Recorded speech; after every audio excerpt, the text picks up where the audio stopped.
到咗巴塞羅那加泰羅尼亞大獎賽嘅比賽啊，咁當然咧就以往叫做西班牙站嘅比賽啦，咁當然今年呢，就多咗一場喺西班牙進行嘅分站賽嘅賽事，所以個名呢亦都係複雜咗啊！咁啊，演播室裏邊啦，繼續會有呢，就係最近都忙緊世界盃嘅何輝啦，同埋呢就張海玲啦，你都有睇波嘅，陪伴大家呢，就一齊嚟睇呢一場嘅 F1 方面嘅比賽啊！咁啊，首先當然要提醒下大家啦。醒神好飲當然芝馬，芝馬全新口味無糖含氣能量飲料重磅上市，要多謝我哋廣東體育頻道嘅戰略合作伙伴芝馬能量型維生素飲料，同埋源自挪威嘅高端天然飲用水品牌 Vos 富斯，對於我哋廣東體育頻道 F1 賽事直播嘅大力支持啊！多謝晒，多謝晒。嗱，呢一場嘅比賽呢，就係翻到歐洲大本營之後嘅第二站嘅比賽啦，喺西班牙啦，主旋律可能咩？可能就係熱啦，因為真係最近歐洲同樣啦都非常之熱，更何況咧就係靠近地中海嘅巴塞羅那。幾年咧都係咧喺陽光普照嘅情況之下進行啦。咁第一年就好多咧就係新手啊或者後備車手上陣啦。咁啊，譬如黃東尼利喺第一年都冇上陣啦。咁第二、第三年咧就可以話叫做比較恢復正常啦。慢慢咧，似乎 Benz 又係咧衝翻出嚟。係啦 ，Benz 咧就唔單止係單圈快啦，同埋咧就長距離當中啊，其實個輪胎亦都保護得好好。畢竟咧氣温有成咧就係31度啦嘛，賽道路面温度啦，咁亦都極有可能咧就係超越40攝氏度，甚至乎咧就係更加高啦。所以呢一場嘅比賽其實對於大家點樣去補胎啊？咁啊喺比賽嘅過程當中，邊個嘅輪胎可以長距離跑得更加之好呢？提出咗呢就係好高嘅要求㗎。咁啊，下面嘅時間呢，就去到加泰羅尼亞賽道嘅現場，睇睇呢一場巴塞羅那加泰羅尼亞大獎賽嘅排位賽。各位觀眾，歡迎收睇由廣東體育頻道為大家轉播嘅2026年度世界一級方程式錦標賽第7站巴塞羅那加泰羅尼亞大獎賽嘅排位賽啊！巴塞羅那呢就位於西班牙嘅南部啦，已經係貼近地中海啦，咁屬於呢就係南歐方面嘅一個嘅天氣啊。至於呢條賽道啦，咁啊其實呢已經係第36次呢就係舉辦 F1 方面嘅比賽啦。單圈長度呢就係4.657公里，咁呢條賽道由於高速彎多啦，咁所以歷嚟被認為呢就係試車嘅好地方啊。底盤平衡啦，空氣動力學做唔做得好呢？呢一條賽道呢絕對呢就係可以試得清清楚楚嘅。至於呢個週末呢，就係配落嚟比出呢，就係5款乾胎配方當中啦，中間嘅3款啊 C2、C3 同埋 C4 並冇用到呢，就係最硬嘅配方，所以喺咁熱嘅週末裏邊呢，其實對於大家嘅輪胎嘅使用方面呢，都提出咗呢，就係好高嘅要求啊，因為硬一級嘅配方呢，長距離更加好控制啲啦。好啊，下邊嘅時間咧就去到現場啊！今日嘅風呢，其實個風速都唔低啊，達到呢就係每秒大概呢就3.5米啦。哇，路面溫度何輝去到51攝氏度咯喎！通常咧就40零度啦，可以話都係舒服嘅。咁但係去到5字頭嘅話咧，其實對於輪胎嘅損耗會相當之大啊！大家都見到啦，其實咧好多人咧擔住遮，因為個太陽真係非常之猛嘅。咁啊，其實咧就歐洲方面，咁啊去到咧就係超越呢個攝氏度31度啦，實際上咧就已經係非常之熱嘅天氣嚟㗎啦。係啊，咁南歐都叫做常見啲嘅嚇，咁但係始終即係話熱咧好熱嘅話咧，對於賽車係有一定嘅影響啊。咁呢邊當然係一個即係幾特別嘅城市啦，巴塞隆拿。咁啊好多嘅體育都係好繁盛。咁呢個賽道其實近年亦都曾經有少少啦，就係最尾嗰幾個彎啲改動，令到個比賽嘅競爭性會更加大啦。咁啊，加泰羅尼亞賽道呢，就係1991年嘅時候呢，就開始承辦啦 F1 方面嘅西班牙大獎賽嘅比賽嘅。咁啊，至於第一次嘅西班牙大獎賽比賽呢，就係1951年啦，喺巴塞羅那呢，就係 Petrobras 嘅呢一條街道賽嘅賽道當中啦，去進行比賽。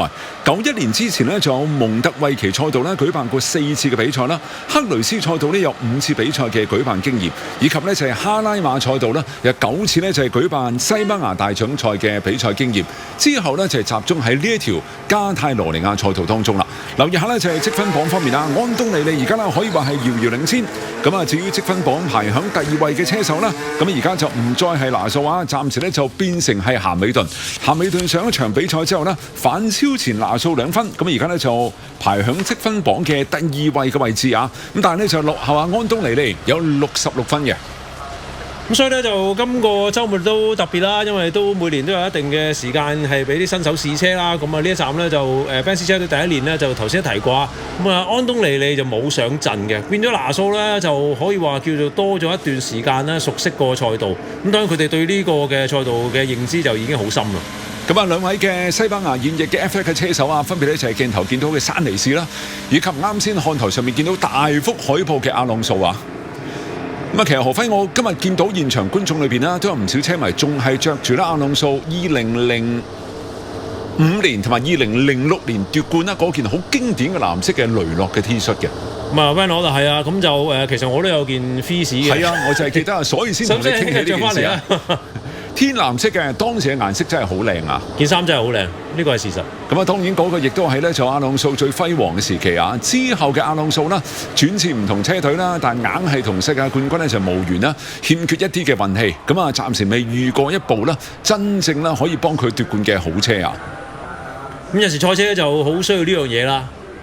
咁啊，需要咧就係架車嘅競爭力好強啊！咁啊，好多人話覺得哇，揸住架快啲嘅車一定贏。咁但係亦都係呢個咧好啱嘅一個事實啊！越快嘅車亦都越難揸嘅。好啦，見到咧 Q1 嘅倒數計時已經開始咗。咁啊 ，Q1 嘅比賽一共咧就係18分鐘，而家咧已經係開始咗嘅。嗱，呢一站比賽咧排位賽單圈最大嘅充電能量呢，就係7兆焦耳，咁啊比上一場呢，就係減咗2兆焦耳。原因就係唔希望大家咧喺單圈當中呢，有過多嘅時間去充電，咁啊希望車手呢，就可以比較專注去跑㗎。咁至於正賽當中呢，如果係正常單圈嘅最大充電量呢，就係8.5兆焦耳；如果係超車模式下嘅最大充電量呢，就係多0.5兆焦耳，去到呢，就係9兆焦耳。呢啲數據呢，都同上一場呢，就係持平嘅。咁至於頭先都提過啊，就賽歷上面亦都會有西班牙嘅另一個地方，咁啊會係成為西班牙大獎賽。講緊就馬德里嘅街道賽啊，好多人都探討緊嗰個賽道嘅，咁啊覺得有啲位咧可能仲需要有啲嘅更新都唔定。咁啊，街道賽歷嚟啦，都好難做到好盡善盡美啊！畢竟 F1 嘅賽車啦，全世界係綜合速度最快嘅賽車。好多人都以為咧最快賽車，哇，直路有幾快啊！其實 F1 賽車真正嘅強處咧，就並唔係喺呢個位置嘅，而係喺彎角嘅速度啦，同埋剎車嘅能力方面啦，先至係 F1 最恐怖嘅地方。哇！阿朗素出嚟，大家拍晒手掌啊！係啊，咁啊，即係頭先阿張玲講到呢樣嘢啦，就係譬如話你睇 MotoGP 咧喺直路嗰度咧，就可能仲快 Formula 1㗎，但係圈速咧其實 Formula 1啦4個轆咧就快好多嘅。仲有0到100公里嘅加速都唔係 F1 嘅強項 ，F1 咧就係60公里時速打後嘅中段加速咧，就真係相當之強橫啊！因為賽車本身咧，除咗起步之外咧，係冇乜機會零開始起步，咁而你話換胎咧，換胎裏面有限速，根本你快都冇用啊！關鍵係你咁大嘅動力，其實都係後輪驅動嘅，佢哋起步方面有好多嘅限制啊嘛。已經羅拉梅拿，奧康嘅比賽嘅工程師。咁亦都係 F1 當中少有嘅女性嘅比賽工程師啊！好啦，呢邊呢就係奧康率先呢就係入到佢嘅飛馳圈當中啦。今日天氣相當熱啦，亦都相信好快一個出場圈啦，已經夠晒輪胎去升溫啊！甚至乎車手啦，熱身圈裏邊唔可以將個輪胎吹谷得太高溫啊，以免真正嘅飛馳圈啦可能會出現呢就係過熱嘅情況嘅。咁啊，車隊都會大量嘅工作人員啦、sensor 等等啦，其實呢就係監測住啦呢啲輪胎嘅表現嘅。呢度呢就有4段嘅直路模式啊，啱啱就係過咗2段大直路，以及呢就係3號彎之後嗰段。好啦，5號彎過後呢，嗱呢一度呢又係一段嘅直路模式啊，就係低咗模式可以使用嘅地方啦。頭先奧康架車亦都有少少啦要調整啊。呢一條賽道啦，即係對於成個底盤嘅平衡性啦、空氣動力學啦各方面咧都有好高嘅要求啊。不過呢，就唯一嘅缺點就係正賽啦，喺呢一度都唔容易超車嘅。同埋練習賽過程裏邊，韋斯塔翻到話啦，喺呢一度跟車呢，其實發現個下壓力都損失得幾緊要下嘅，即係好難跟車嘅。係啊，咁啊練習裏面都顯示到啦，好容易入咗啲污糟嘅氣流啦。咁啊頭先見到8、9、10號彎呢，其實路段9號彎就係一個好快嘅高速彎，都係好精彩。咁啊喺暫時已經上咗場嘅車手裏邊啦，奧康前2段呢就係暫時係最快嘅。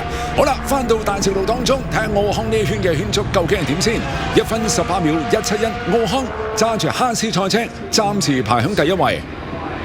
比曼就係佢隊友啊，咁啊暫時呢就排響第2位嘅位置，咁啊落後呢就係隊友奧康少少嘅。兩個威廉士都到啦，山尼斯而家上咗第1位，1分18秒107，跟住後邊都有艾邦嚟緊啊，尾彎。艾康嘅尾彎，呢個艾邦嘅尾彎呢，真係相當之破格，但最終呢，只能夠呢就係排喺第4位嘅位置。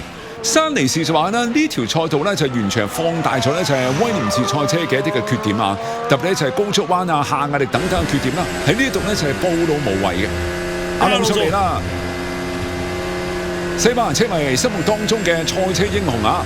除咗佢之外啦，馬昆斯啦呢一站亦都嚟到現場，話阿隆素最終咧暫時排喺第6位嘅位置。馬昆斯點解越嚟越瘦咧？真係 fit 啊嘛，馬昆斯啦呢一次咧就係奧迪嘅嘉賓嚟嘅，所以佢咧就試坐入到呢個奧迪賽車嘅駕駛艙裏邊嘅，即係越嚟越瘦，瘦到好驚人嗰種啊！咁啊，佢喺採訪裏面都提到阿隆素同埋韋斯塔潘啦，就話阿隆素啦，佢好細個咧已經嚟睇佢嘅比賽啦，就係西班牙人心目當中嘅賽車英雄嚟嘅。除此之外，現役咧佢認為最強嘅咧就係韋斯塔潘啊，特別咧就係韋斯塔潘嗰種咧，就完全係冇包袱嘅好強嘅精神嘅魅力啊！咁依家啦，好多體育城市啦，都希望一啲嘅名人啊，或者名宿啊等等各樣嘢咧，相關人士咧都係去現場啦，就加添嗰個關注度啊！其實今朝大家睇世界盃都會見到 Tom Cruise 同碧咸啊，碧咸上個禮拜仲喺跑馬地嘅，係跟住咧就已經飛到去咧就係美國方面咧睇今日嘅嗰一場美國隊嘅比賽啊！呢邊咧就見到暫時咧就 Benz 兩部賽車亦都係出嚟啦。咁啊拿素咧就練習賽當中似乎情況相當唔錯，反而啦咁啊之前咧就5連冠嘅安東尼利練習賽呢邊就有少少棘手啊。咁啊操控方面都遇到一啲嘅問題。話齋啦，一年就冇上到啦。咁啊，23年嘅成績就喺度上升當中啊。咁至於拿素其實真係點面對依家咁樣嘅心理壓力咧？喺成績上面，咁啊睇下呢一站可唔可以盡快咧就係攞翻個好成績翻嚟啦，俾翻啲信心自己啊！咁同埋仲有就係始終即係之前都有啲運氣問題㗎，因為你壞車咧就唔係車手係一定可以控制到嘅事情。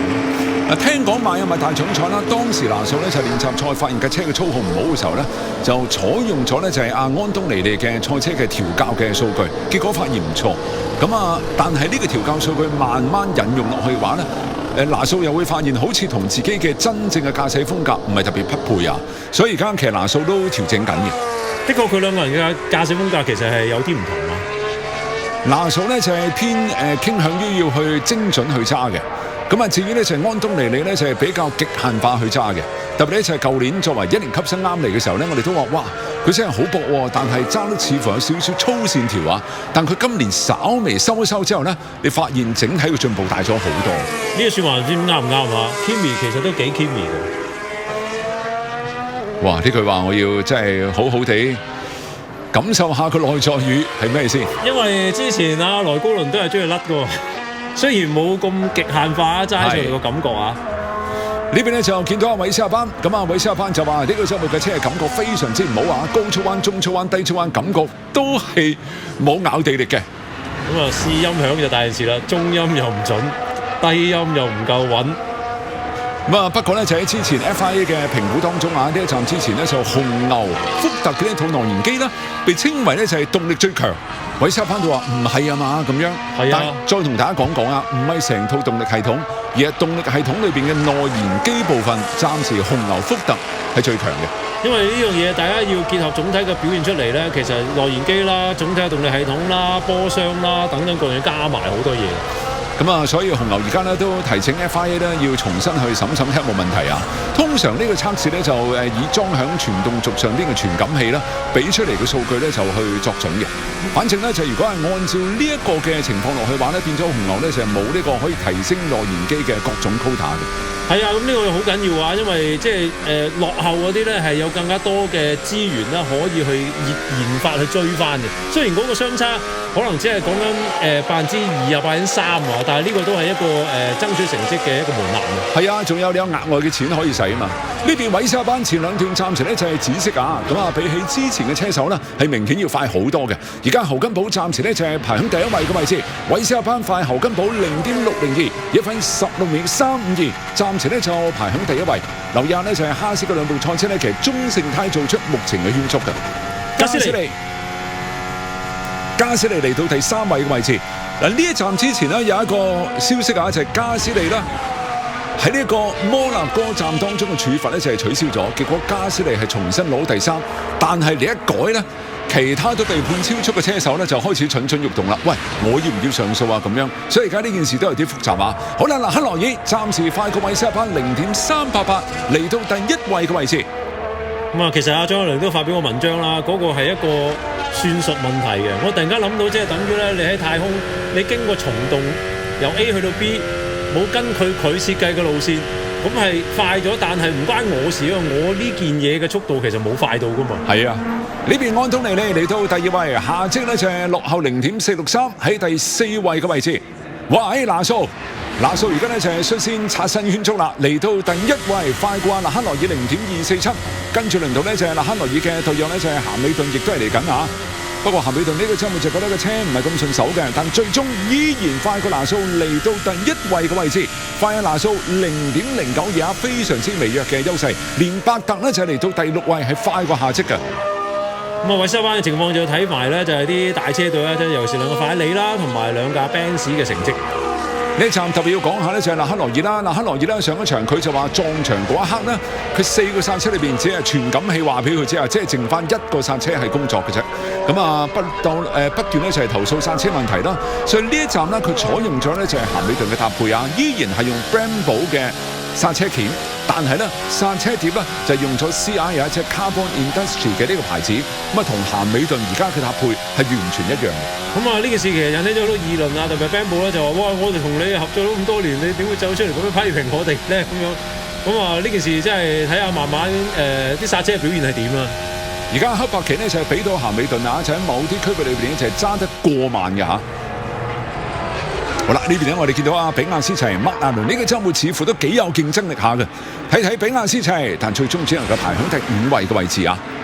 跟住咧就比文以及咧就係阿保達斯，比文呢次咧就係用翻原胎啦。咁但係比文最終咧暫時排喺第15位嘅位置。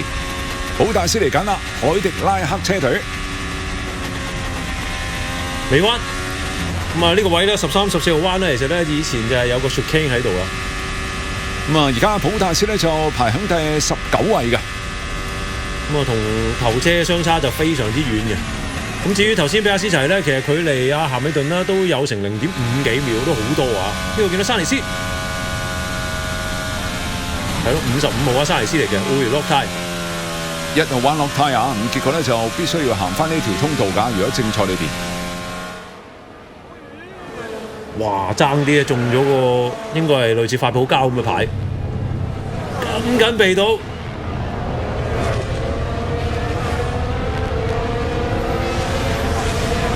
兩部威廉士賽車，山尼士而家咧排喺第16位，艾邦呢就係排喺第20位。史道爾，哇個車真係明顯好難揸啊！打晒軚嘅車都唔轉彎嘅，好明顯嘅推頭。咁史道爾都話喺呢度啦，佢賽車咧就係各種嘅問題啊！咁而家阿斯馬田嘅賽車咧就唔單止係動力系統問題啦，其實包括個操控方面都好多問題。呢個咧又係都幾難想象得到啊！喺季前嘅時候，法國車手奧康亦都係換上呢就係原胎出嚟做圈速。咁啊 ，overdrive 亦即係overtake 亦都係超車模式嘅檢測點啦，喺13號彎同埋14號彎之間嘅。咸美頓暫時呢就排喺第1位。第一次嘅排位賽啦，剩翻5分半鐘多少少啊！呢度係艾邦，暫時都要搏㗎，因為咧喺20啊。呢段時間艾邦就首先個車嘅表現就唔係好好啦。佩雷斯呢就係排喺第17位嘅位置。佩雷斯呢始終差凱迪拉克，目前嘅情況呢係要比保達斯好啲啊。兩部哈斯亦都係揾翻去。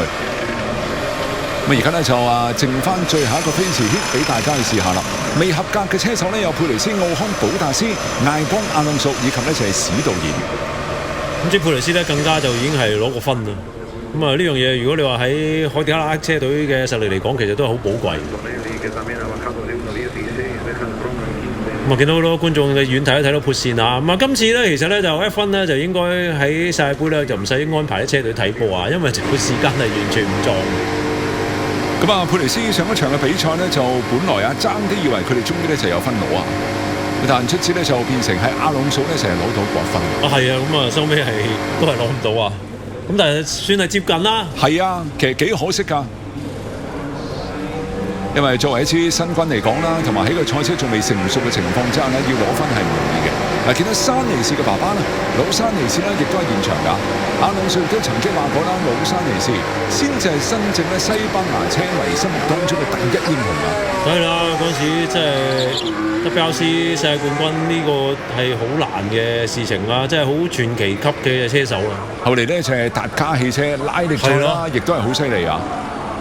咁啊，仲係嗰個古仔啦，佢好希望自己嘅仔小山尼士咧就同我一樣跑拉力嘅，跑沙石路面㗎。咁但係咧就佢仔最終中意場地。大家都知道咧，賽車裏邊咧就唔似話足球啦。無論你咩級別嘅比賽咧，規則啊、場地基本上都係一致嘅。但賽車裏邊又分好多類 GT 啊、房車啊、方程式啊，再加上仲有另外一類，譬如拉力啊、越野等等啊。其實係個種類好多，唔同嘅種類啦，隔行如隔山。你嘅揸法都唔同啊，好難你話兩樣都兼顧得好。特別係場地同埋拉力啦，即係好似郊外嘅越野嘅比賽咁樣。咁啊，揸法真係唔同嘅。如果係柏油路面咧，就係咬地力高嘅話咧，要求係揸得好精細啊。拉力咧，其實要睇你執生啦，嗰種 feel 啦，同埋要攞個尾去線咧，去幫助轉彎，因為頭碌係唔夠咬地力嘅。佢流暢咯。我都問過韓寒啊，我話飛馳人生拍咗3集，你會唔會嘗試下拍場地賽咧？佢話場地賽好難表現，所以佢中意拍拉力。因為拉力你見到有甩尾啦，有沙塵啦等等啦。但佢最終都喺第3集嘅飛馳人生裏邊咧，加咗好多場地賽嘅概念，什麼 undercut 啊，什麼賽道上超車，佢都將少少擺咗入去。咁你同佢講聲啊，場地賽好似型啲嘅。但係佢又覺得拉力一般人嘅觀感型啲，因為有沙塵啊嘛。譬如話你跑緊後邊拉起沙塵，即係電影上感覺好啲啊。當然而家 F1 嘅電影都話俾大家知，其實場地都可以跑得好好睇。係。咁因為場地賽咧，就你會多啲見到車手譬如落車啊、上車啊等等嗰啲鏡頭啦。咁拉力唔係冇，不過難見到啲啦。不過呢個就好視乎韓寒本身對於賽車嚟講咧，佢嘅偏好咧，佢係覺得拉力會更加吸引啲嘅。咁啊，拉力你話真係行過啊，剪起啲煙啊，飛入啲彎度，成架車飛起嗰啲，咁就真係好有動感嘅。即係畫面上好表達啲啊！好啦，呢邊咧就加斯利暫時咧就係合格線裏邊嘅。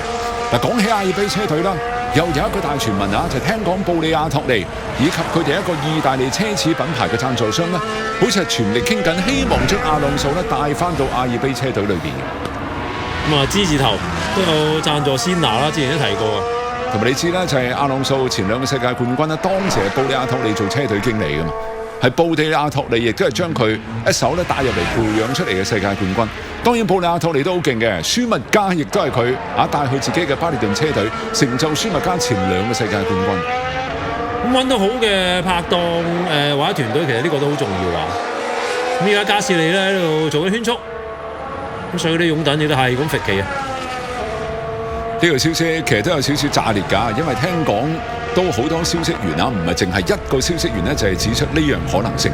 好啦，加斯利略為咧就係提升3位，嚟到第10位嘅位置啊，咁啊嚟呢個合格區啦，又相對安全少少啦。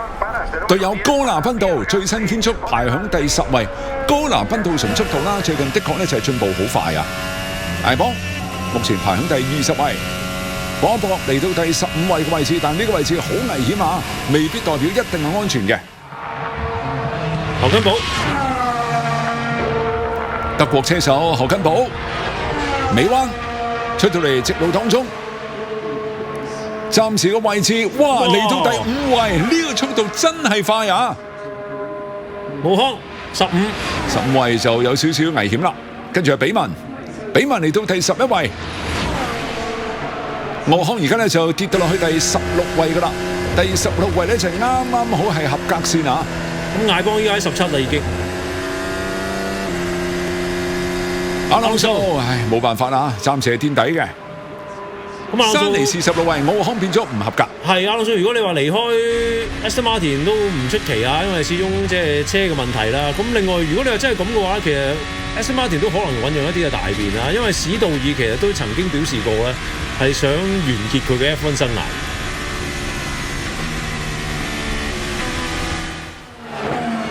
呢邊我哋見到啦，第一次嘅排位賽咧已經全部結束啦，佩雷斯咧就肯定被淘汰，咁但係咧就海迪拉克而家總體嚟睇咧係快過同埋強過咧就 Aston Martin 車隊啊，史道爾同埋阿朗素咧就係呢個墊底嘅。咁啊，至於艾邦啦，亦都被淘汰出局。第一次咧就淘汰6位嘅車手，而家應該分別呢就係阿朗素啦、史道爾、保達斯、佩雷斯、艾邦同埋奧康啦，係被淘汰出局嘅。幾頭痛啊 James Wallace。咁啊，雖然就沙尼斯喺16位，咁但係整體嘅成績咧就暫時都冇乜認真嘅提升。奧康爭少少，合格唔到。咁但係隊友表現唔錯㗎，比文呢就係排響第11位嘅位置，兩個人圈速爭咗成半秒鐘，同一個賽車爭半秒鐘啦，呢個差距係相當大。我哋車迷都覺得咧，就哈斯車隊嘅車咧，其實睇落去都幾靚。你講個塗裝係嘛？係拉花。咁啊，比文暫時就要耐心咧，就係留翻響哈斯車隊裏邊啦，因為佢嘅目標咧，肯定係希望升到法拉利當中啊。咁就佩雷斯都話啦，就我哋已經係用盡我哋所能啦，就準備聽日嘅啦。咁啊，暫時都係算係喺即係正賽嚟講有一個好嘅位置啦。所謂好嘅位置啦，我諗佢哋對標嘅就係 Aston Martin 車隊啦，整體快過 Aston Martin 車隊啦。目前呢一個階段嘅凱迪拉克車隊咧，算係交功課嘅。咁即係話都係喺自己或者車隊現時嘅情況個能力範圍裏邊，已經係算係做得最好㗎啦。係啊，呢邊啊山尼士同埋艾邦，山尼士咧就要快0.25秒嘅。咁啊，啱先睇翻咧就係兩個人啦，喺呢一個嘅慢速彎當中嘅區別啦，有0.2秒咁多㗎。咁啊係山尼士明顯快啲嘅。呢邊阿隆索亦都被淘汰。咁啊，山尼士好彩咧就係代表西班牙車手咧嘅入到 Q2啊，但阿隆索啊真係冇辦法啦。但雖然啦佢車冇競爭力啦，但現場嘅車迷啦仲係俾足佢掌聲嘅，因為你知道賽車啊嘛，佢車唔掂嘅話咧，你換韋斯塔班都冇用嘅。咁啊，其實呢個阿斯馬田嘅賽車咧，特別側窗方面咧都做得幾極致啊！但係目前咧各種嘅效能啦，暫時未可以發揮到出嚟嘅。好啦，下面時間咧就係一組廣告，廣告翻嚟之後繼續喺第2節嘅排位賽，廣告之後見。喝小田健康飲品，盡享精彩賽事直播。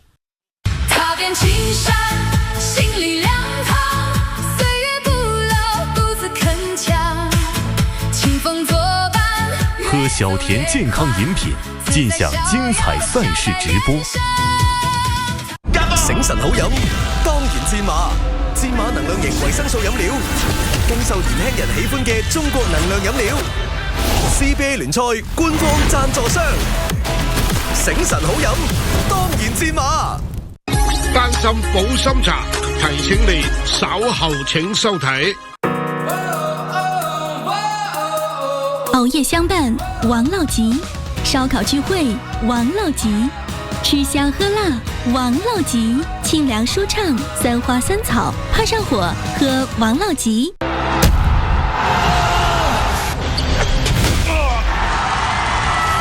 有骨氣，更硬氣。玉林正骨水，26味中藥，快速止痛，一瓶在手，傷痛無憂。玉林製藥。你知道嗎？心腦血管疾病根源喺血管同心臟。你知道嗎？高血壓、高血脂、心臟病患者平時要疏通血管，保護心臟。你知道嗎？丹參保心茶、心血管國藥茶，能為你疏通血管，保護心臟。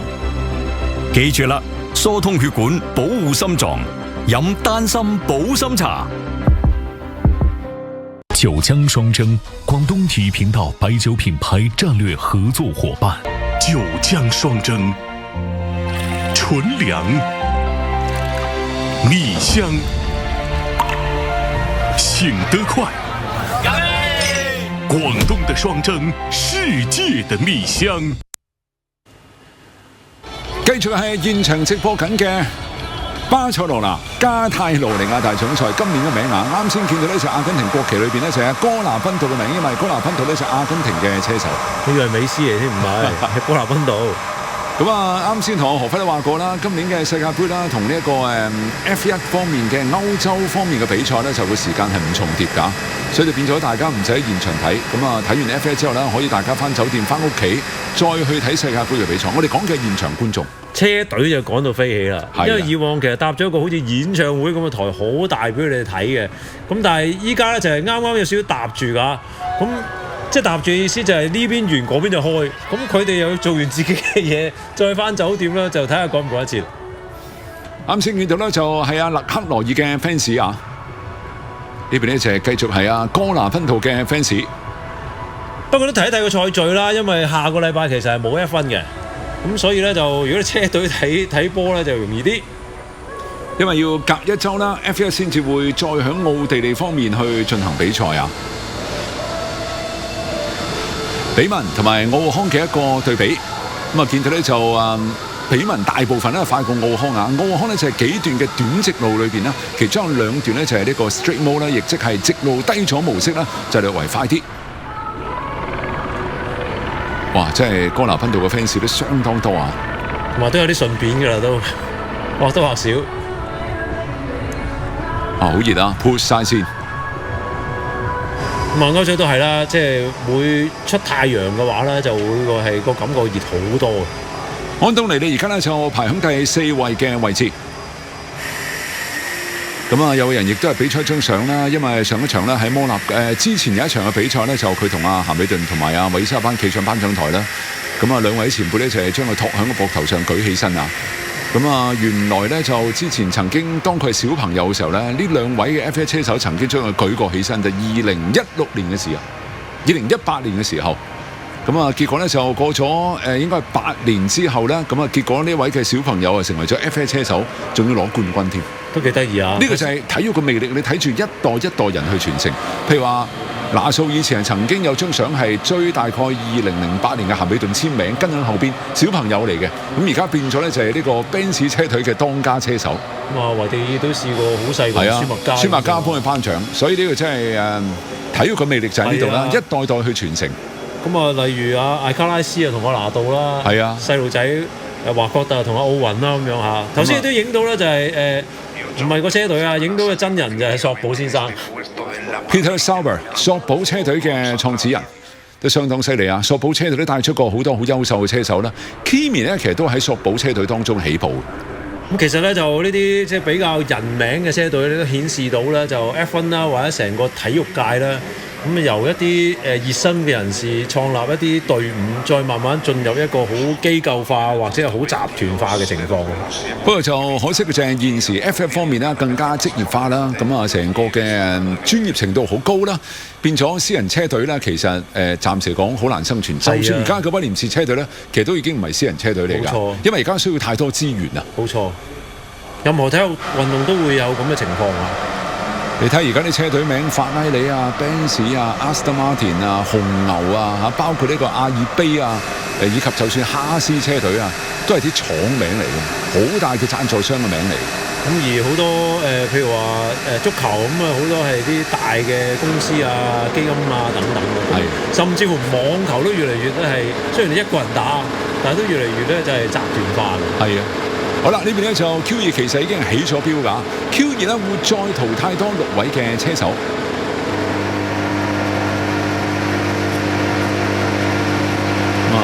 仲可以參加 Q2 嘅16位嘅車手啦，而家做準備啦。內燃機咧已經係撻着咗㗎啦。呢邊咸美頓啊，咁啊第一節嘅排位賽咧就高居第1嘅位置。咸美頓今年的確咧就唔再用地效賽車之後啦，似乎佢嘅駕駛習慣咧更加咧就係適合而家嘅賽車，咁啊總體嚟講真係精神好多。同埋佢的而且確就好多消息都顯示佢參與嘅研發俾到好多意見車隊，令到佢揸嘅車係有明顯嘅進步。上一站有好多人影住啦，即係當訪問緊另外一個人時候，佢就係咁去睇阿 Kimi 架車啦。因為 Benz 嘅車咧就賽季初咧俾 FIA 咧就禁咗佢哋嘅鋸齒型嘅呢一個嘅擴散器啊，咁啊佢亦都睇睇話究竟係咪用翻啊咁樣。因為如果用翻嘅話咧，對於法拉利嚟講就好蝕㗎啦。因為法拉利曾經都研發過呢一款嘅鋸齒型嘅擴散器。咁啊，成個賽季呢年落到嚟，可能大家聽點解 Benz 咁多係俾人禁嘅？咁多嘢咧，又要去重新咧，就係大家好似平起平坐咁樣嘅感覺嘅咧，要去到呢邊呢就韋斯塔潘咁亦都係出嚟啦。呢個週末嘅車就始終唔多掂啊，韋斯塔潘只能夠係盡力而為啊。因為較前亦都有例如壓縮比事件啦。係啊，呢邊就着橙色衫嘅應該咧就係屬於韋斯塔潘嘅 fans 啊。冇乜波衫喎，喺呢度啊。咁當然咧就荷蘭隊啦，喺世界盃當中都值得去關注啊。咁啊，嗰組嘅比賽都好值得睇啊！難道羅里斯咁暫時咧就麥拿倫係唔放車出去㗎，佢哋練習賽當中嘅表現總體嚟講係唔錯嘅。咸美頓嘅法拉利放前邊嘅賽車先，大家互相之間拉開差距啦，先至好跑呢就係呢一個乾淨嘅單圈啊！尤其是喺呢條賽道啊，呢條賽道其實杆位嘅機率去到75%㗎，仲要高過摩納哥添嘅。所以呢度好多人都擔心啦，正賽呢又係相對嚟講超車唔容易出現，但今年啦有咗呢個新嘅動力嘅分配之後呢，可能個超車機會多啲。嗱，放得太慢亦都有呢個問題啦，因為咧嗰架已經嚟緊啦，嗰架嚟緊就一定要讓㗎嚇。咁呢邊呢就加士利入到飛馳圈當中啦，1、2、3號彎呢其實呢就係相當難跑㗎。咁啊3號彎呢更加呢就喺 F1 賽道當中呢最出名嘅一個彎角，一個高速嘅右彎，又長又深。咁啊喺呢度呢就賽車嘅平衡好呢，你係揸得好順；賽車嘅平衡同埋下壓力唔得呢，喺呢度會非常之掙扎嘅。咁啊4號彎都大，不過冇3號彎咁大。係啊，但4號彎有可能會逆風㗎。係之前韋斯塔班啊、山尼士都試過正賽跑無啦啦飛出嚟嘅，因為呢突然之間有陣順風過嚟喺個尾部吹過嚟，變咗呢順風就會個下壓力突然之間減少咗啦。因為始終F1呢，其實呢，佢嘅總體嘅重量呢，其實唔係好高㗎，咁受到氣流嘅影響會好大。呢邊加斯利啊喺飛馳圈當中，咁啊後邊呢仲有呢哥拿賓道呢，佢隊友呢亦都喺飛馳圈當中嘅。10號彎，阿爾卑總體嘅表現係越嚟越好嘅。咁啊加斯利啦，亦都係失而復得啦，攞到咗上一場比賽嘅季軍。但係咧就冇得上頒獎台享受啊，下職就上頒獎台享受啊！哇，摩納哥企凳仔嘅感覺。呢邊加斯利準備要衝線啦，1分17秒626，普普通通嘅圈速啊，暫時排喺第一。隊友嚟緊，隊友1分17秒376係快過加斯利嘅，暫時排喺第一，快咗0.454添啊！不過有啲大車隊咧就15字頭嘅個秒數。侯根堡嚟到第一，韋斯塔班前兩段暫時係紫色嘅。第一段啦，勒克羅爾呢就係冇韋斯塔班嚟得快啊！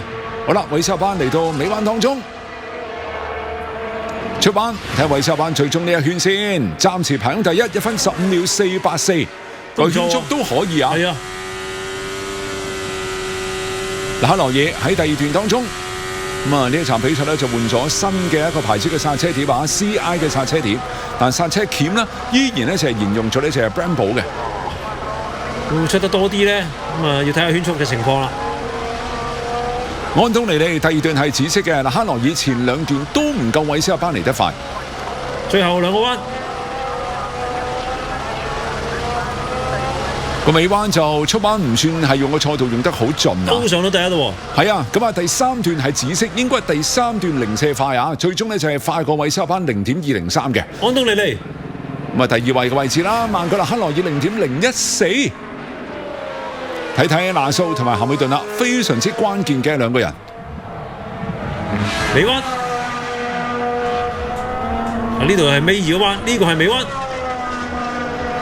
拿素準備要衝線，圈速方面1分15秒228，暫時排喺第一，快勒克羅爾0.053，咸美頓嚟緊啊！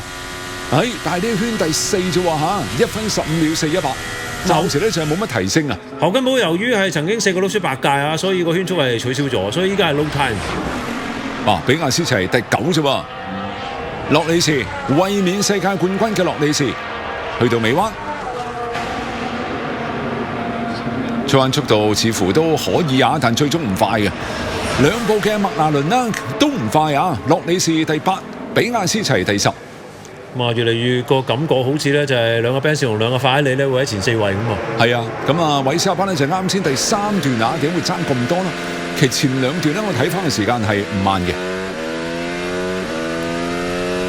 嗱，而家第一段最快嘅仲係韋斯塔班，第二段最快嘅係安東尼利，第3段呢。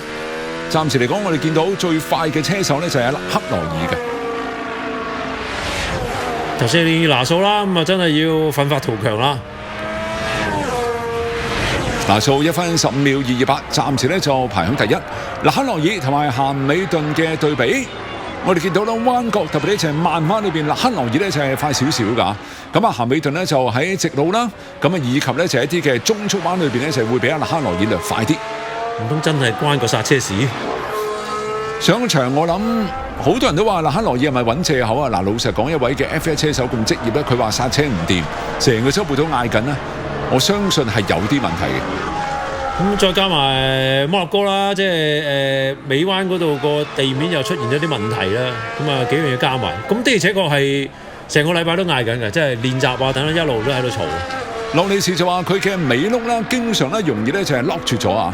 咁因為尾轆咧有動能回收系統嘅，咁啊當然啦，唔知道係咪咧就係個動能回收系統同個剎車之間嘅嗰個配合做得唔好嘅。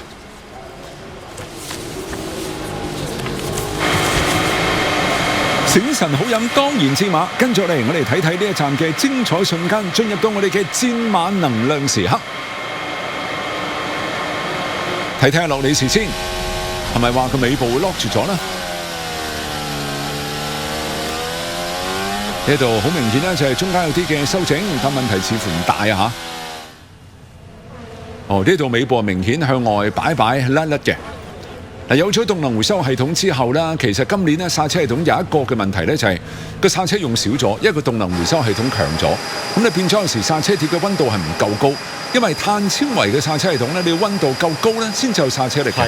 所以今年有啲車手就遇到，個剎車貼成日都個溫度唔夠高，原因就係當你剎車嘅時候咧，動能回收系統咧提供咗好大嘅一個佢發電嘅時候嘅拖力喺度，係幫咗你，亦都一部分嘅剎車效能。咁啊，麥拿倫就啱喺摩納哥蒙地卡羅咧，就度過佢哋大獎賽嘅第1000場啊！咁頭先都睇到啦，拿素喺各方面嘅表現排第幾，咁啊都係前幾位啦，當然。比文呢邊咧就暫時排喺第13位。而家紅牛車隊嗰兩位車手啦，排喺第5同埋第6，下職咧就落後韋斯塔潘一個位置。不過圈速方面落後咗咧就大概0.3秒㗎啦，唔穩陣啊！快啲出嚟啦！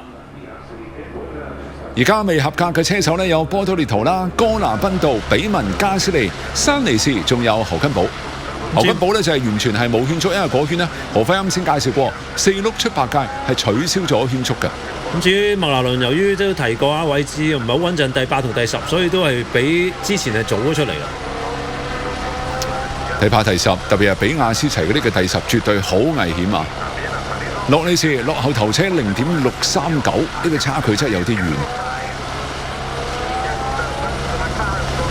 我記得舊年嘅比賽啦，就麥拿倫不嬲喺高溫嘅賽道當中咧，佢哋嘅輪胎咧整體嘅養護咧就係做得好好啊，所以好多人都猜測用咩方法啊，係咪甚至乎啲人話用噴水嘅方法去保持呢一個輪胎同埋剎車嘅溫度啊咁樣。嗱，今年呢，似乎麥拿倫呢換咗一個賽例之後啦，的確總體嘅競爭力就下降咗。山尼士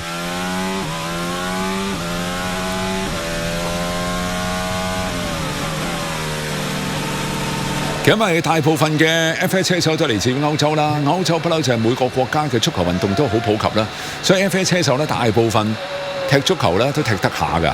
我記得就睇過一個視頻咧，之前有一場嘅友誼賽咧，應該係下職落底傳中助攻俾阿加斯利入咗一個波嘅。哇！另外以前啊舒麥加嗰班啦，都好多個幾好波啦。咁依家阿勒克萊爾早排試過同阿蘇亞雷斯又猜過兩腳啦。係。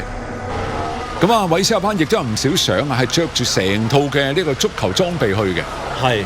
咁在一屆所知，即係傾個偈就話莫塔拿就以前應該係曾經有段時間爭啲走向呢個職業足球員嘅方向。聽講佢係真係最尾好似係膝頭哥嘅傷勢啊！佢同我係咁講啦，嗰次傾偈，佢話佢以前係瑞士少年隊嘅人嚟嘅。哇！同得你講嘅應該唔會有假嘅啦。好啊，睇翻啦，就比亞斯齊，依家咧就喺中段呢度，亦都係一段嘅低阻模式啊，即係直路模式嘅區域。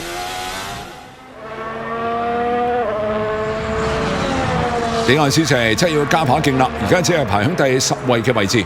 第一段呢就係綠色嘅，自己同自己比有所改善。咁啊，九彎頭先都係攞到好盡啦，呢度咧就係少少回頭嘅10號彎。呢一度嘅中速彎啦，其實對於賽車嘅平衡性要求都非常之高㗎。咁啊，洛里士前兩段啦，已經係慢過拿素嘅最快圈速0.2秒幾㗎啦。好啦，睇下俾阿師仔咧做咩時間，暫時入嚟睇落個進程都係唔錯嘅。排響第6位嘅位置，好翻好多啦，但仲有落後呢，就係0.290啊，快過夏積，慢過韋斯塔柏。哇，洛里士嚟到第4位，呢個應該先至係麥拿倫應有嘅表現啊！黑馬奇俾到呢就侯根寶係不安全地太慢，山尼士仲係排響第15位。羅神嚟自小紅牛車隊嘅新西蘭車手，咁啊去到嗰爆彎，依家衝埋去9個彎嗰度。咁跟住9個彎之後咧，亦都係一段長長地嘅直路，就再衝埋去少少回翻轉頭嘅10號彎。紅牛福特嘅呢套動力系統啦，起碼內燃機啦，似乎感覺係強㗎，但係真係個可靠性要提升下先得。咁啊，上一場咧就韋斯塔班就真係起步咧，大家都話起咗幾多啊？起咗1米啊，就已經係結束比賽啊！咁啊，聽講嗰個佢第一套嘅動力系統嚟嘅，咁呢一場咧就開咗第2套。羅森第8，唔錯㗎，都可以。咁啊，至於呢就係隊友連柏特啦，而家有少少嘅危險啦，排響第10，侯根寶嚟緊啦，之前冇圈速嘅，排響第10位，見咗呢就係連柏特，而家跌到落去第11位。比文亦都係努力緊，波多列圖亦都搏緊命。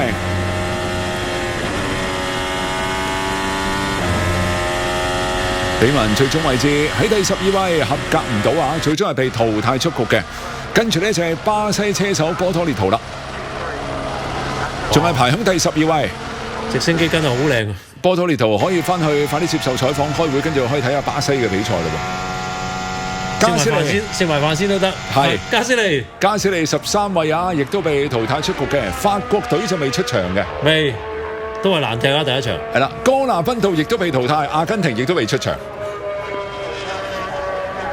咁啊，的確咧就我記得以前啊，世界盃如果係啱啱同時舉行嘅時候咧，我記得係 Benz 車隊裏邊咧，就因為 Benz 車隊裏邊好多嘅主要人物、核心人物都係英國人啦，包括咸美頓咧，喺個會議室裏邊咧睇緊波，睇緊英格蘭隊嘅比賽。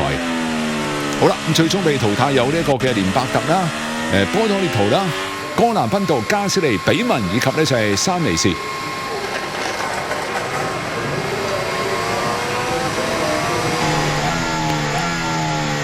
咁啊，入到合格線裏邊咧有2部嘅紅牛賽車，1部嘅小紅牛嘅賽車。咁當然其他咧就2部嘅 Benz、2部麥拿倫以及咧就係2部嘅法拉利賽車嘅。咁啊，感覺唔係咁好啊！加斯利話。咁至於頭先講到法國隊咧，第一場佢哋會對住塞內加爾，呢邊係布里亞托利啦。咁究竟個傳聞係咪真嘅咧？就係布里亞托利同埋佢哋嘅一個意大利奢侈品牌嘅贊助商咧，全力推動，希望可以將阿朗素咧就係請翻嚟阿爾卑車隊啊！呢個聽講其實都傳聞都傳得幾盛下嘅。咁啊，好啦，下面時間咧就喺做廣告翻嚟之後咧，繼續係直播緊嘅巴塞羅那加泰羅尼亞大獎賽嘅第3節嘅排位賽。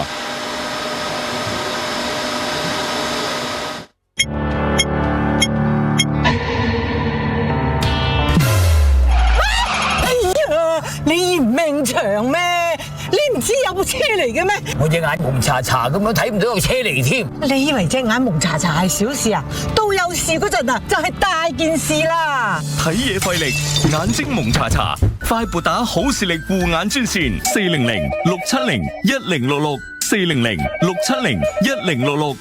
試試好視力蒸氣眼貼，按照國家保健類眼貼團體標準生產，擁有國家3大專利。好視力蒸氣眼貼富含冬蟲夏草、雪蓮花、人參、石斛、黃柏等草本精華，草本成分更好吸收，越蒸越舒服，越蒸越水潤。6月全民愛眼月，好視力蒸氣眼貼走進廣東千家萬戶，特別發起全民護眼活動，快啲撥打400-670-1066 400-670-1066訂購好視力，免費送3天試用裝，1個電話就能體驗。北京好視力26年專注眼貼，品質有保障。眼睛蒸一蒸，舒服舒服舒服晒，好水潤，好舒服，真嘅好唔錯，淡淡嘅草本清香，令眼睛水水潤潤。好視力蒸氣眼貼，越蒸越水潤，越蒸越舒服，蒸蒙查查，就用好視力蒸氣眼貼。耶，嗰眼睛唔會四圍撞。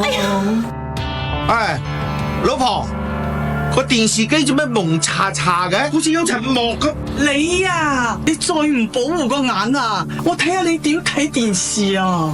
睇嘢費力，眼睛蒙查查，快撥打好視力護眼專線400-670-1066 400-670-1066。ICC 好視力蒸汽眼貼，按照國家保健類眼貼團體標準生產，擁有國家3大專利。好視力蒸汽眼貼富含冬蟲夏草、雪蓮花、人參、石斛、黃柏等草本精華，草本成分更好吸收，越蒸越舒服，越蒸越水潤，眼睛蒸一蒸，舒服舒服舒服晒，越蒸越舒服，越蒸越水潤。呢個好呢個好，眼睛好舒服啊！6月全民愛眼月，好視力蒸汽眼貼走進廣東千家萬戶，特別發起全民護眼活動，快撥打400-670-1066 400-670-1066。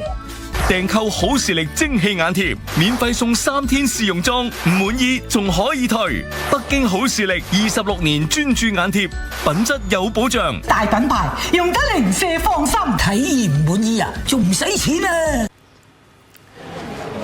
歡迎繼續收睇廣東體育頻道為大家現場直播嘅巴塞羅那加泰羅尼亞大獎賽嘅排位賽，咁嚟到最關鍵最精彩嘅第3節嘅排位賽噶啦。見到格納賓道啦，都係唔係好滿意啦。曾經頭先嗰個超級高清慢鏡喺個彎裏邊都有啲調整。咁安東尼利而家咧就4個桿位在手啊。科薩啦，咁就加油嘅意思啦。係啦，意大利語裏邊啦，咁下邊咧就係寫住安東尼利嘅名啦，就係為安東尼利加油。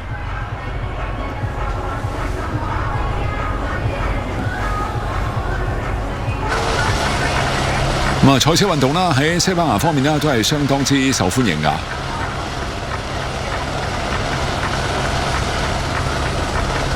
應該係咸美頓嘅 fans 啊，亦都係好經典嘅一條嘅賽道嚟嘅。咁呢條賽道啦，個起伏啦，比電視機睇上去嘅高好多啊！特別咧就係5號彎嗰位啦，會即刻咧就落斜啦，跟住6號彎又會上翻斜啦。呢邊啊，韋斯塔班上一場比賽呢就排位賽唔錯㗎，喺第2位嘅位置。但嚟到呢一條賽道高速彎咁多，又有咁多長嘅直路而言呢，咁啊紅牛而家就暫時唔具備一個好強嘅競爭能力㗎。同呢個摩納哥就唔同啦。摩納哥啦，因為個電能呢就其實係使唔晒嘅，所以個電能回收呢就冇壓力。咁啊，再加上摩納哥嘅賽道好睇車手本身啦，嘅車啱揸順手嘅話呢，就要睇下車手自己可唔可以呢就係跑出流暢嘅圈速。但係嚟到呢啲賽道就唔同啦，車嘅比重特別係動力系統呢，其實就要求更加多嘅。咁啊，呢個賽道其實都有樣幾細緻啊，就係維修區嘅上邊嘅雙座咧，就有一個蟬篷咧起咗出嚟啊！咁變咗上面真係伸部手機出嚟跌落去咧，都唔會直接咧撞落去地面嗰層。咁啊，順便講講啦，呢一場比賽之前呢，就各大車隊啦，對於未來動力系統嘅改變咧達成一致啊！咁啊喺呢度裏邊咧最簡單啦，今年呢，就諾言機同埋電機之間嘅動力嘅輸出比呢，就53:47，即係接近50:50嘅。咁啊2027年呢，會微調到呢，就係58:42，去到2028年呢，就係真正會實現諾言機60%，電機40%嘅比例。咁都提過啦，就呢種改變的而且確係冇辦法太過急嘅。咁啊，雖然即係好多關於即係譬如話韋斯塔班個批評啊等等嗰樣嘢。不過咧就而家係達成一致嘅啫，咁最終仲要審議通過啦。咁據聞咧就應該喺澳門特別行政區方面舉行嘅國際汽聯嘅一個大會當中啦，咁最終係會進行最終嘅審議，睇下通唔通過到啦。但而家咧就因為各大車隊已經係基本上達成一致啦，所以就通過嚟講應該就冇乜大嘅問題。咁至於呢一場比賽嘅 Q3咧就已經係開咗倒數啦，咁就由於車比較少啲嘅，咁所以咧就放車嘅情況亦都可以較為考究。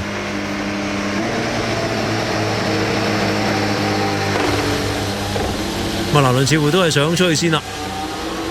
蘭道羅里斯啱先兩部嘅麥拿倫賽車啦，去到最尾個圈呢，先至係跑出咧就有競爭力嘅圈速。而家快啲出去啊！賽道條件咧就理論上應該越嚟越好㗎，個圈速應該可以係更加之快嘅。咁啊，暫時嚟講呢，就係第一個計時段啦，最快嘅就依然係韋斯塔潘；第二個計時段最快呢，就係安東尼利；第三個計時段啦，而家最快變成呢，就係阿洛里士嘅。第一個計時段嚴格嚟講呢，就係包括呢一條嘅漢唐大直路啦。除此之外呢，就係23號彎嗰個位高速彎啊，韋斯塔潘暫時係做得最快。法拉利呢，就慢彎不嬲係佢哋嘅強項嚟㗎啦。但係咸美頓都話啦，由於而家呢個 Pre-Start 預起步嘅嗰個程序之後呢，變咗佢哋嘅起步嘅優勢，年初嗰個呢，而家基本上算係蕩然無存㗎啦。咁所以都要配合好多車隊啦，即係話其實喺預備今年嘅賽車好多研發上面其實都好有特點㗎。咁但係就慢慢好似咧就被大家變成好似平等咁樣嘅情況啊。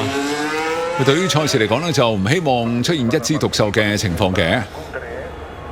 咁啊，賽車呢方面呢，就係相對嚟講更加容易調啊。咁當然咧就插播一個信息咧，就係喺呢一場啊同場今日所舉行嘅 F3 嘅衝刺賽裏邊呢，中國車手謝銘林呢，就係企上頒獎台攞季軍，同埋呢場比賽冇幾耐之前呢，咁啊喺呢個 WSBK SSP 組嘅比賽裏邊呢，就張雪基車呢又攞冠軍啦，就係到目前為止第6個嘅冠軍，咁真係恭喜佢哋啊！留意翻呢，就呢一場第3節嘅排位賽啦。咁啊，大家都係用軟胎出嚟啊！韋斯塔潘首先入到飛馳圈當中，韋斯塔潘啱先呢就第一段係最快嘅，係21秒851，講緊係 Q2 裏邊，睇呢次會唔會係更加之快？暫時見到都非常之流暢嘅，不過呢度亦遇到慢車。咁啊，呢一個嘅時間都快㗎，但係比之前嘅排位賽 Q2 裏邊呢就慢咗大概0.1秒左右。而家第一段最快呢變咗係呢就係阿比亞斯齊㗎。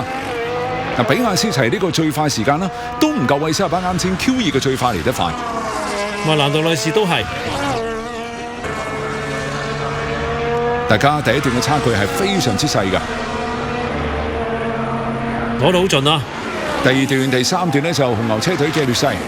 再次睇翻佢哋嘅尾翼啊，掀起身嘅嗰個系統呢，就非常之特別啦。目測係現時阻力最細嘅一個尾翼嘅翻轉系統啊。以前叫做 DRS， 而家係年前亦都可以翻嘅，其實低咗模式。咦？第二段嘅紫色而家呢就變咗係阿洛里士嘅。韋斯塔潘尾彎入嚟衝線嘅直路，1分15秒328可以啦，但要攞桿位視乎人夠嘅。阿納克羅爾呢就出咗賽道㗎。比亞斯齊快韋斯塔潘呢就0.152，暫時排喺第一。一衝線即刻慢翻落嚟，哎呀，紅旗啊！納克羅爾，哇，撞咗個頭，個鼻冇咗嘅。出賽道原來撞埋車添啊！係咪3號彎個位啊？哇，納克羅爾咁就 Q3冇噶咯喎，冇啦。納克羅爾就完全冇競爭力㗎。呢度有排整添啊，睇落。撞嗰下都撞得幾犀利啊！有一塊廣告板咧就跌咗落嚟添㗎。咁啊亦都見到有條胎痕啦。哇！又係剎車問題，感覺係剎唔住，跟住飛咗出去啊！而家咧就出示紅旗啊，表示比賽要暫停嘅。3號彎出到嚟，準備入4號彎剎車。係彎裏邊嘅問題啊，同剎車無關嘅，因為已經係臨近出彎位㗎啦。4號彎揸下突然之間線㗎，有啲出奇㗎。嗱，入係冇問題嘅，慢慢拋出去外邊修正，跟住喺失控之後呢，似乎完全係救唔到㗎。開頭嘅先兆呢，就有啲咁多嘅輕微擺動，跟住變成大嘅擺動。都撞得幾犀利啊！係前後懸掛啲都要再檢查下先得。非常之沮喪嘅納克羅爾，都少咁行嘅。安全車過嚟先車佢先 ，check 下個出事嘅地點啦。咁睇下個廣告牌同埋個防撞裝置有乜問題啊？廣告牌小事，廣告牌後邊嘅防撞裝置有冇受損，係唔係安全嘅，呢個先至係最緊要嘅。咁而家咧就做出圈速嘅只有2位車手啊，分別就係比亞斯齊同埋韋斯塔班。咁但係而家咧就暫時係停標嘅，即係換言之 Q3 啦，而家仲有8分半鐘，但係都擾亂咗個節奏啦。因為好多車手已經入到飛馳圈當中啊，等於佢哋呢一套輪胎期已經係浪費咗㗎啦。嗱，條胎咧其實已經係用咗㗎嚇，開咗胎啊，我哋俗稱叫做。同埋都冇咗即係所謂健康完整嘅第一個飛馳圈嘅圈速喎，普遍嚟講。就算跟住想做2個飛馳圈都好啦，時間又緊咗好多添嘅。1分15秒328，呢個呢就係阿韋斯塔班目前嘅圈速，比亞斯齊慢咗0.152，比亞斯齊呢就1分15秒176。咁啊，對於拉洛爾嚟講就都有啲尷尬嘅，因為啱先講緊呢個剎車嘅問題。咁呢次排喺最後發生呢件事。咁但係啱先睇過呢個係出彎位彎心裏邊㗎啦，同剎車係冇關係。冇錯。但係又覺得呢個位似乎作為佢呢個級數嘅車手嚟講，又唔應該犯呢個錯啊。咁特別可能有啲車迷會覺得，喂頭先啊夠唔夠到嘅咧咁樣，因為佢種失控唔係失控到打轉嗰種㗎喎。但係失控起身啦，其實尾部已經係慢慢係漸進咁擺出去。係睇落去冇得救嘅。係咪都同風有關咧？因為4號灣想講啊，呢4號灣呢度咧，經常係有一陣嘅強風嚟緊㗎，係陣風嚟嘅。咁有時會順風添㗎。我哋平時揸車就話一路順風啊咁，但係對於 F1 賽車嚟講咧，順風咧會令到所有空氣動力學嘅部件產生嘅下壓力咧，突然之間咧就變細咗。變細咗。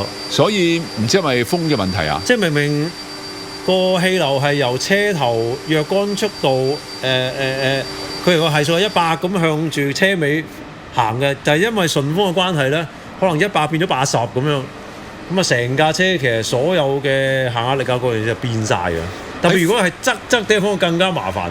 喺風洞裏邊咧，永遠試嘅都係最理想由迎面而嚟嘅風產生嘅氣流嘅問題。咁但係現實嘅環境當中，你有好多各種嘅亂流影響啦。咁所以對於車手嚟講，的確有時好難判斷，特別係陣風啊，一陣嗰種強風。呢個4號灣過往正賽裏邊，韋斯塔班都試過，就係俾個順風影響到，係衝咗出沙池，好彩翻到嚟。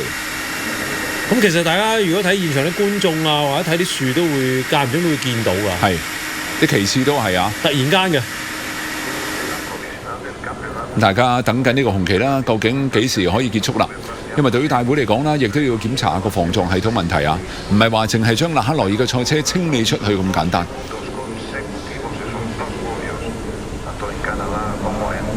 咁呢度維修區對上啦，嗱呢度就冇乜風嘅，咁啊有啲看台咧就有啲微風。勒克萊爾嘅賽車話左前懸掛完全係斷埋添㗎。嗱，點解工作人員幫手撳嘅賽車呢？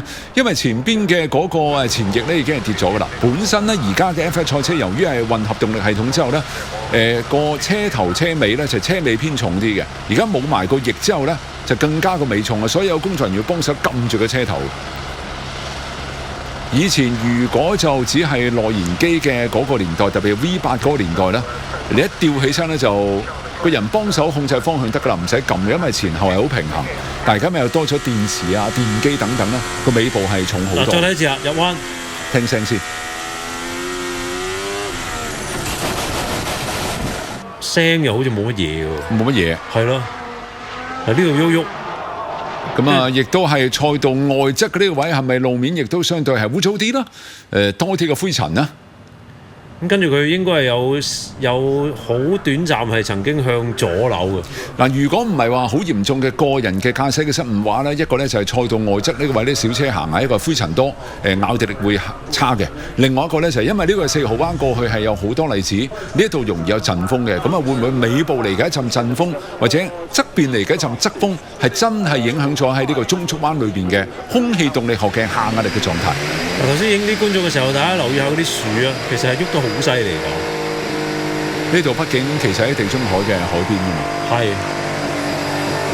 咁巴塞隆拿就係東南面海啦。咁啊，巴塞羅那其實嚟到加泰羅尼亞賽道啦，大概講緊係1個鐘嘅車程啦。由市區啊市中心去到呢一度大概1個鐘嘅車程。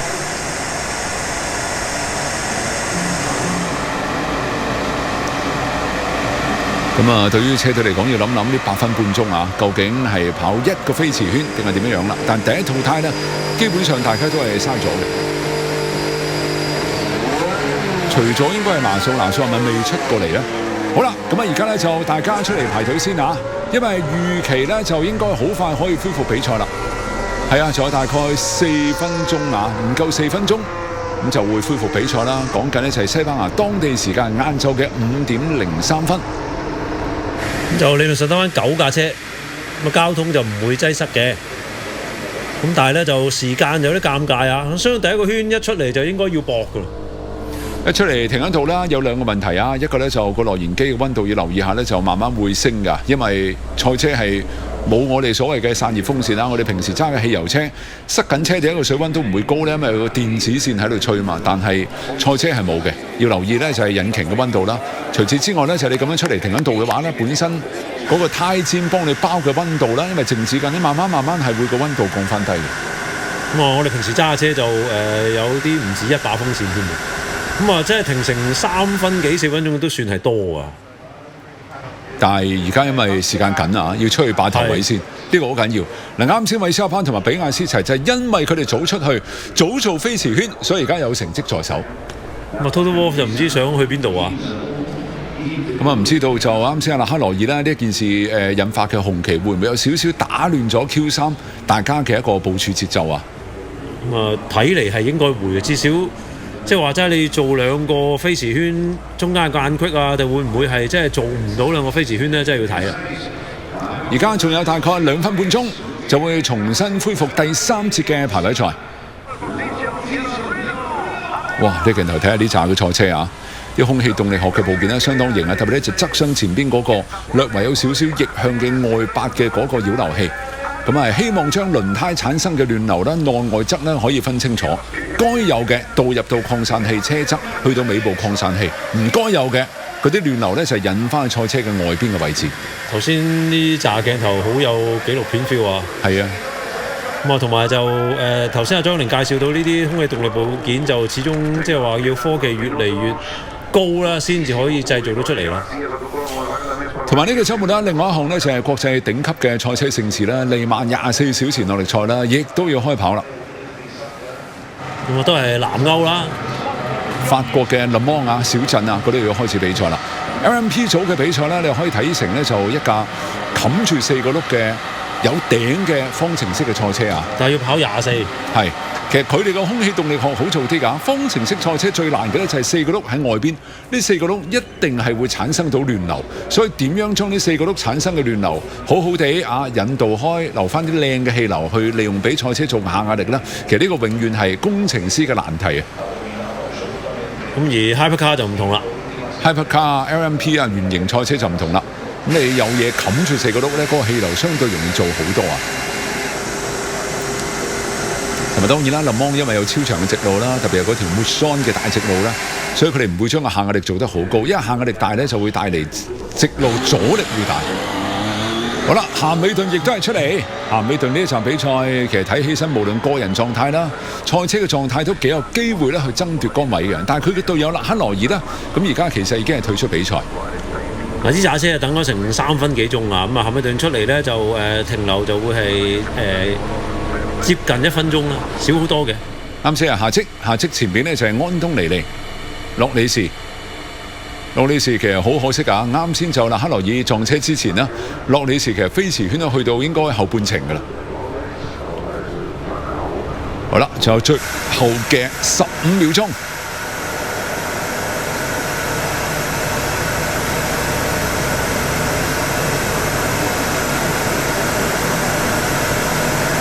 記得收翻水壺啊！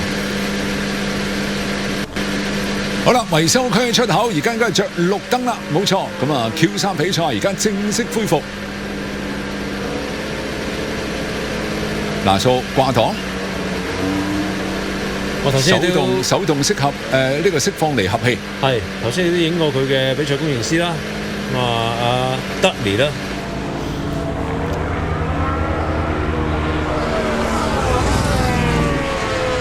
出場圈最緊要儲夠電啊！排位賽裏邊呢，就喺飛馳圈裏邊單圈最大嘅充電量呢，講緊係7兆焦耳嘅啫。所以喺呢度內燃機強都幾緊要啊！因為單圈嘅充電量唔多嘅話呢，其實個內燃機強嘅話呢，可以帶嚟一個更加好嘅動力基礎。但去到正賽啦，8.5、9兆焦耳就唔同啦。咁對於個能量管理要求反而係高咗。雖然冇可能但係常規地、安全地都係呢個向左望一望嘅 check 咧係需要嘅，即係睇下有冇車嚟。咁另外就拿羅爾呢下嘅撞車啦，其實不幸中嘅大幸，還好就喺 Q3 先發生啊！如果你話喺 Q1 發生，咁就可能去包尾嚟起步。係咁，而家佢聽日差極應該都可以響第10位起步啊！係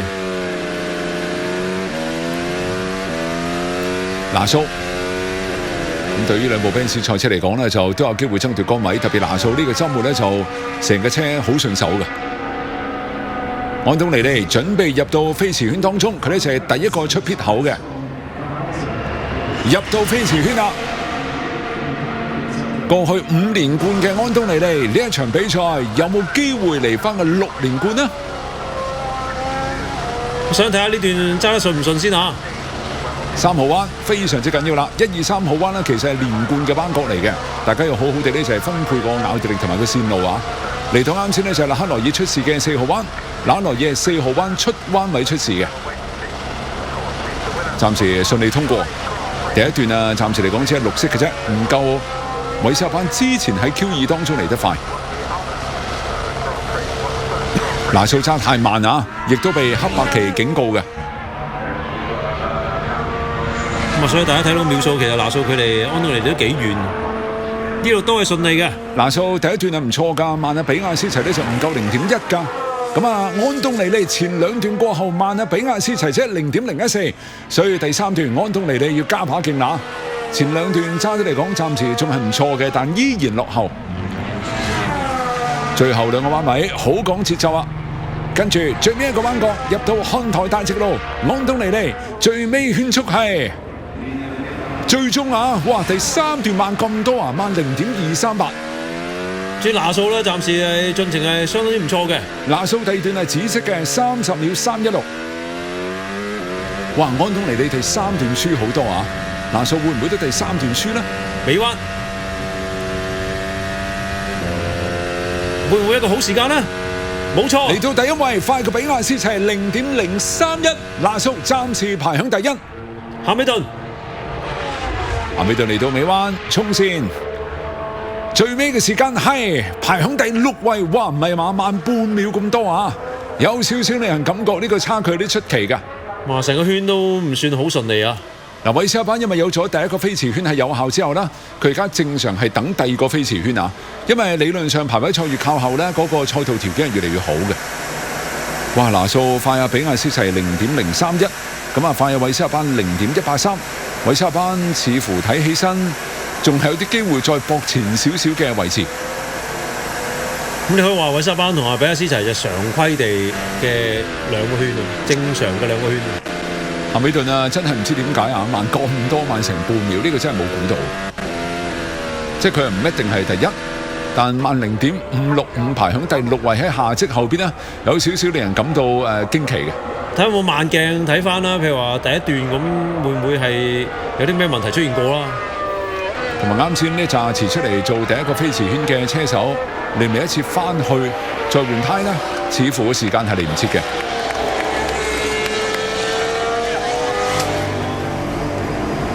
佢真係連接可能得翻佢2個表演嘅喎。係啊，就係韋斯塔潘同比亞斯齊就可以係按計劃按部就班跑第2個飛馳圈。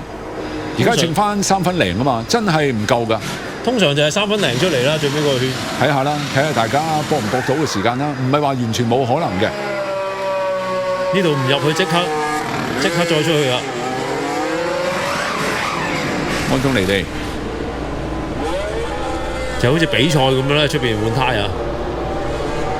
應該仲係要盡力去跑第2個飛馳圈嘅，但係準備時間就真係爭好遠啦。因為理論上嚟講呢，都係比賽越晏呢，其實呢就整體嗰個嘅賽道條件越嚟越好啊。第一段比出嚟最快嘅數據咧就係韋斯特班嘅21秒851，咁啊第二段最快咧就係拿素嘅30秒316，第三段最快嘅咧就係比亞斯齊嘅22秒720。比亞斯齊嘅第三段真係特別快啊！啱先安東尼利其實前兩段咧就冇點輸俾比亞斯齊，但第三段輸好多，直接輸0.2。頭先見到拿素咧，就應該就係第一個出咗去，都出嚟啦，都做第二個飛馳圈啊，冇理由唔做啊！個時間如果你即刻翻嚟換胎出嚟咧，仲係 OK 嘅，唔好再入 pit 就得㗎啦。安東尼利喺第四，積分嘅領先者。繼續係軟胎啊！排位賽嚟到呢個時候一定係要軟胎㗎啦，軟胎咬地力係最強嘅。C4 配方嘅軟胎就係5款乾胎配方當中咧第2級軟嘅。夏美頓呢一場呢一圈起碼冇可能跑出翻一個比較正常少少嘅圈速啦。佢之前跑1分15秒710真係好慢。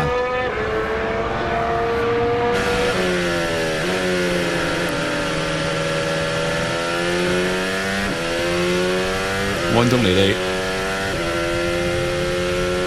暫時係睇唔到車賽啦，唔知道佢最尾第三段就出咩問題啦。啱先係明顯比比亞斯齊慢好多。好啦，安東尼利入到飛馳圈當中，咁最尾呢個飛馳圈咧都有啲車手用舊胎喎，羅神啊、侯根寶啊咁樣。安東尼利1號彎、2號彎就係過渡得唔錯嘅，略為向外邊讓個位之後啦，再入到3號彎當中。跟住4號彎，4號彎咧就早入一個嘅 Apex 啦，後嚟咧就慢慢向外拋。其實勒克洛兒啱先都係差唔多呢個節奏啊，但係真係有少少匪夷所思咁咧，就係失咗控嘅。安東尼利第一段咧，其實咧就個時間喺呢個圈係進步咗嘅。哇！拿素而家第一段最快0.094，已經係快過咧就係韋斯特班之前嘅最快啊。不過快好少嘅就快大概0.02度啦。安東尼利差唔多去到第二段嘅檢測點，哇！喺快過拿素0.176啊！咁佢第二段真係快得好交關啊！可能真係同個能量部署都有啲關係啊！睇下拿素第二段又如何啦？哇！拿素第二段都快啊！自己快過自己0.295噶。拿素睇身好強勢啊，但仲係睇睇安東尼利先。安東尼利快過拿素0.147，暫時排響第一，但拿素應該好快，1分15秒以內啊！睇下拿素，拿素嚟到尾彎噶啦，跑翻出嚟冇問題，應該快噶。哇，快0.319，拿素排響第一位，快好多啊！2架麥拿倫，洛里士第3位喺安東尼利嘅後邊，比亞斯齊喺第4。哇，第一段韋斯特班紫色㗎，紫色啊，係啊。不過第一段呢，就老實講呢，咪紅牛嘅內燃機強嘅話呢，第一段呢就有優勢，同埋佢哋嘅尾翼嗰個整體嘅減咗嘅效果係 OK 嘅。比亞斯齊呢，成尾二個彎之前呢都有啲調整嘅，呢度都好似唔算啦，係好舒服。比亞斯齊最終維持第4。我哋睇下韋斯特班第二段先，第三段呢，就紅牛照道理係唔多強㗎。韋斯特班第二段之後已經慢好多，冇啊！最終跑成圈之後呢，嚟到第4位位置，快過比亞斯齊，但慢下拿素0.342，下積第5啊！下積第5，但係咸美頓仲嚟緊嘅，咸美頓第二段係紫色嘅，咸美頓嚟到第2位，呢個先至係一個正常嘅圈速啊！慢過拿素0.064，咁樣嘅話呢，洛里士跌到落去第4，韋斯特班第5，下積第6，比亞斯齊第7，安東尼利第3。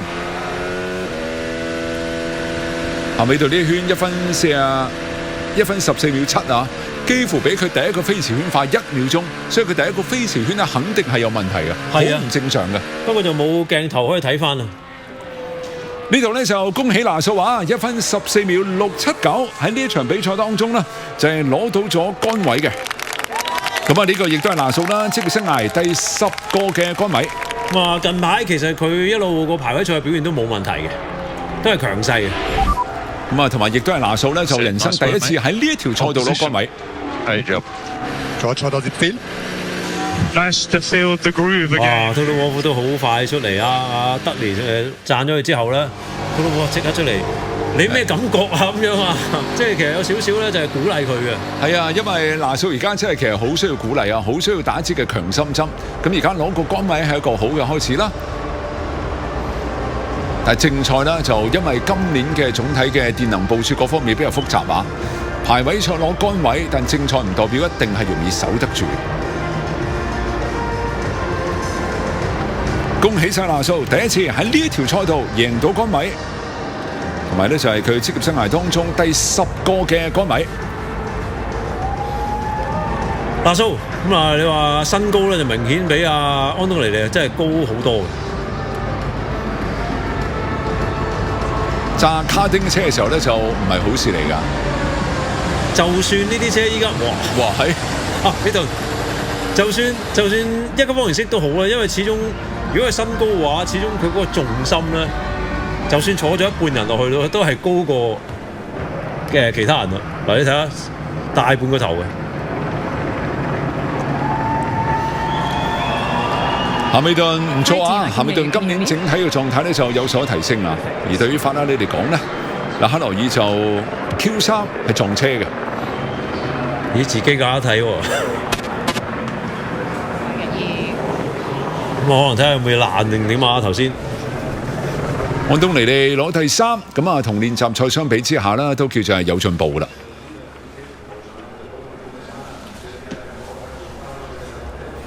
咁呢場嘅排位賽啦，到呢度呢就係全部結束啊！咁啊最尾嘅爭奪呢都係相當之激烈嘅。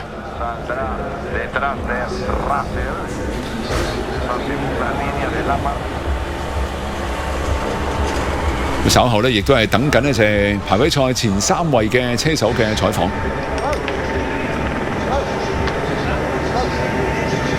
夏美頓做嘅手勢應該感覺係爭啲咋。